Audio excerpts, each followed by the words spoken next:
Vous rappelez ici que nous avons librement fixé au 26 mars 2022 la fin de la transition à 24 mois par un décret du 6 juin 2022. Donc la transition est censée prendre fin le 26 mars 2024. Mais elle a été reportée sine die, unilatéralement, sans débat au sein du gouvernement. Est-ce que vous pouvez imaginer ça? J'ai appris dans les médias que la transition a été reportée, alors que j'ai signé le décret qui met la fin à 2024. Mais nous avons ce qu'on appelle la patience stratégique.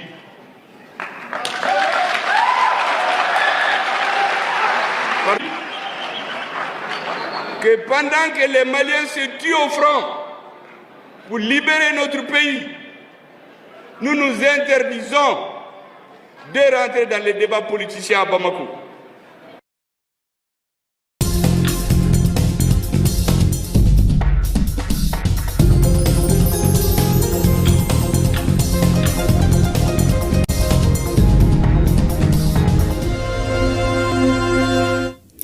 Bonsoir à tous. Merci de nous rejoindre. Bienvenue à ce flash spécial. Monsieur Alfousseini Diawara, secrétaire général de la présidence de la République, sur ce plateau à mes côtés pour nous délivrer le contenu de ce décret présidentiel. Monsieur Diawara, bonsoir et c'est à vous. Madame. Décret numéro 2024-0656 PTRM du 20 novembre 2024. Mettant fin aux fonctions du Premier ministre et des membres du gouvernement. Le président de la transition, chef de l'État, vu la Constitution, vu la charte de la transition, vu la loi numéro 22001 du 25 février 2022 portant révision de la charte de la transition, décrète. Article 1er. Il est mis fin aux fonctions du Premier ministre et des membres du gouvernement. Article 2. Les décrets ci-après sont abrogés.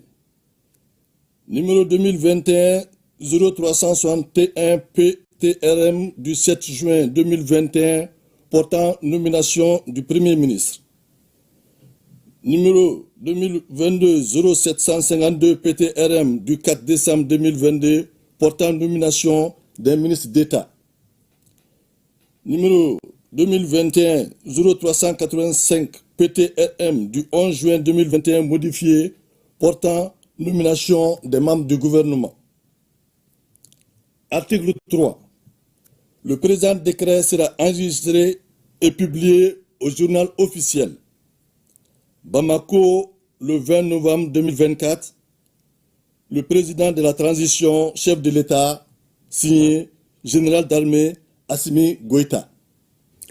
Merci, monsieur le secrétaire général, monsieur Alfousseini Diawara, qui vient de nous délivrer ce décret présidentiel mettant fin à la fonction du Premier ministre et des membres du gouvernement. C'est tout pour ce flash spécial. Merci et à tout à l'heure. C'est officiel. Chogué Kokala Mega est limogé. Le président Assimi Goïta met un terme à la fonction du Premier ministre et à celle des membres du gouvernement. Ce qui a retenu mon attention, c'est que les manifestations observées à travers le pays étaient anti-Choguel Mega et non l'inverse. Plusieurs personnes ont appelé Assimi à limoger son Premier ministre d'urgence.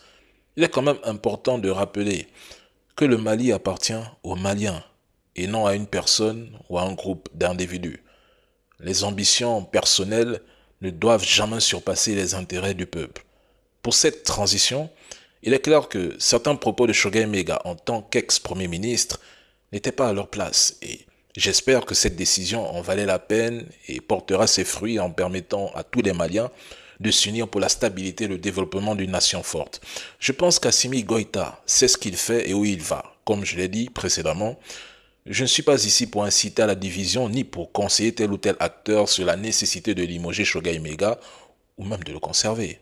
Cependant, je vous avais prévenu, si Assimi Goïta décidait de se séparer de lui, il le ferait. Et aujourd'hui, c'est chose faite. En ce qui me concerne, Je m'attendais simplement à la décision finale du général Assimi Goïta, et elle est désormais prise et officielle. Alors la famille, qu'en pensez-vous? Est-ce que cela en valait la peine? Le gouvernement malien devait-il vraiment limoger Choguel Maïga ou le maintenir? Dites-moi en commentaire ce que vous en pensez. La famille, tous ces politiciens étaient présents lorsque le Mali était divisé. Ils étaient là, au pouvoir, tandis que les Maliens mouraient. Choguel Maïga ne s'est pas sacrifié pour le Mali. Ce sont tous les Maliens qui ont consenti des sacrifices et qui continuent à le faire pour voir naître un nouveau Mali.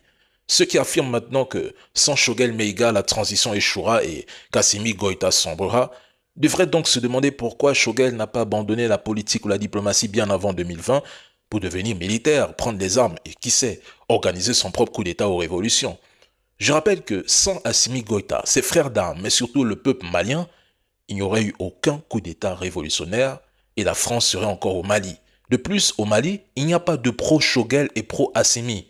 Ça, c'est une fausse dichotomie qui a été créée à peine 2 jours sur Internet par des personnes qui veulent la division du peuple malien. Les Maliens sont avant tout pro-Mali et pro-AES. Le Mali appartient à son peuple et non à un ministre, et c'est à lui seul de décider de son avenir et de ses leaders. Le dernier mot revient au peuple. Donc, venir dans mes commentaires pour glorifier Zelensky tout en dénigrant Assimi sur la question des élections est contradictoire. Mais allez donc en Ukraine pour exiger des élections présidentielles. En prétendant même que sans Choguel, la transition au Mali serait impossible, vous minimisez les efforts de l'ensemble de la classe politique malienne, le travail acharné des FAMA qui luttent pour la souveraineté et la sécurité du pays, ainsi que les initiatives des militaires ayant fondé l'AES, mais le plus important, vous piétinez sans scrupule l'apport du peuple malien dans sa globalité. Et je tiens juste à dire que les ambitions personnelles ne doivent jamais primer sur l'intérêt national. Nous sommes tous du côté du Mali et non d'une personne, et personne n'est indispensable. Dans un système, une pièce défectueuse devient immédiatement remplaçable. Aux États-Unis, Joe Biden devenait une pièce défectueuse dans le système, il l'a remplacé par Kamala Harris.